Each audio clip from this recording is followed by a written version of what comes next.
लगाती हुई उसके कमरे में जाती है। सुरभि सुरभि, क्या हुआ? अभी तक सो रही हो तुम? क्या हो गया? माँ जी, मुझे बहुत तेज बुखार आ रहा है। अच्छा। ठीक है, ऋतिक को बुलाती हूँ। माँ जी, मुझे बुखार आ रहा है और आप हंस रही हैं। अरे नहीं बहू, मैं कहाँ हंस रही हूँ। वो तो मेरी हंसी रोक ही नहीं रही है। माँ जी, जब आपकी तबीयत खराब होती है तो मैं आपका कितना ख्याल रखती हूँ और आप मुझ पर हंस रही हो। चले जाओ आप यहाँ से। बहू सुन तो सही। नहीं माँ जी, आप जाओ यहाँ से। अब तो आपके बेटे ही आपसे बात करेंगे और मैं पापा जी को भी बताऊंगी कि आजकल आप क्या कर रही हैं। जब ऋतिक घर आया तो सुरभि ने उसे सारी बात बताई। मुझे तुम्हारी बात पर विश्वास नहीं हो रहा। माँ तो तुमसे बहुत प्यार करती है, फिर वो तुम्हारा और तुम्हारे घर वालों का मजाक क्यों उड़ाएंगी? खैर अभी छोड़ो इस बात को, अभी तो तुम मेरे साथ चलो, तुम्हारी दवाई ले आते हैं। कुछ दिन में सुरभि ठीक हो गई। एक दिन ऋतिक को पता चला कि उसकी मौसी के बेटे राहुल की तबीयत बहुत खराब है, तो वो अपनी माँ और पत्नी को लेकर हॉस्पिटल पहुंचा। मौसी जी, कैसे हैं राहुल भैया? बेटी, इतने दिन हो गए मेरे राहुल को बीमार हुए, लेकिन उसकी तबीयत में कोई सुधार नहीं आ रहा।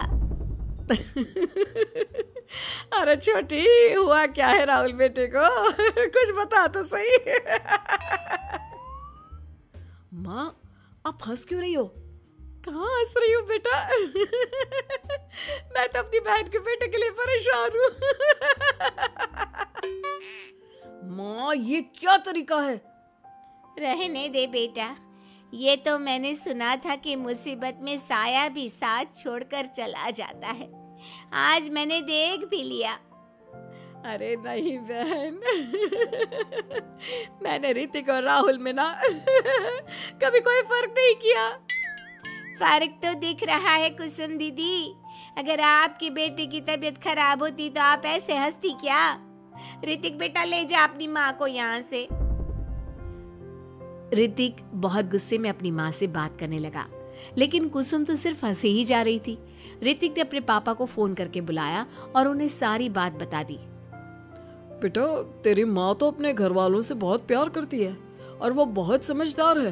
वो ऐसी हरकत कभी नहीं कर सकती। जरूर कोई ना कोई बात है। कल मैं उसे डॉक्टर के पास ले जाऊंगा।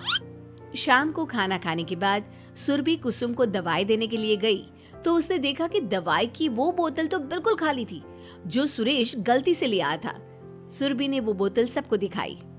अरे, ये दवाई तो गलती से आ गई थी और मुझे तो पता भी नहीं कि ये किस मर्ज की दवाई है। कुसुम, क्या तुमने ये दवाई पी थी? हाँ जी, एक दिन जब वो काम में लगी थी ना, तो मैंने ये दवाई पी कर देखी थी। मुझे दवाई बहुत स्वादिष्ट लगी तो मैंने सारी पी ली। माँ, आपको दवाई स्वादिष्ट लगी? अरे आप भी बच्चों जैसी बात करती हो।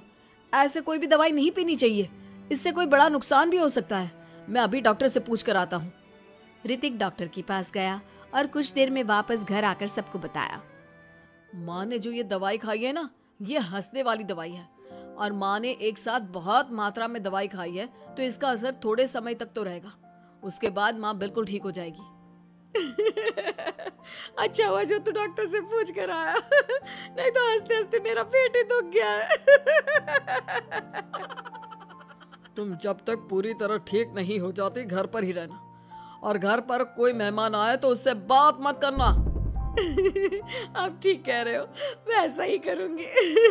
अब मैं बिल्कुल हंसूंगी। कुसुम की बात सुनकर सभी हंस पड़े।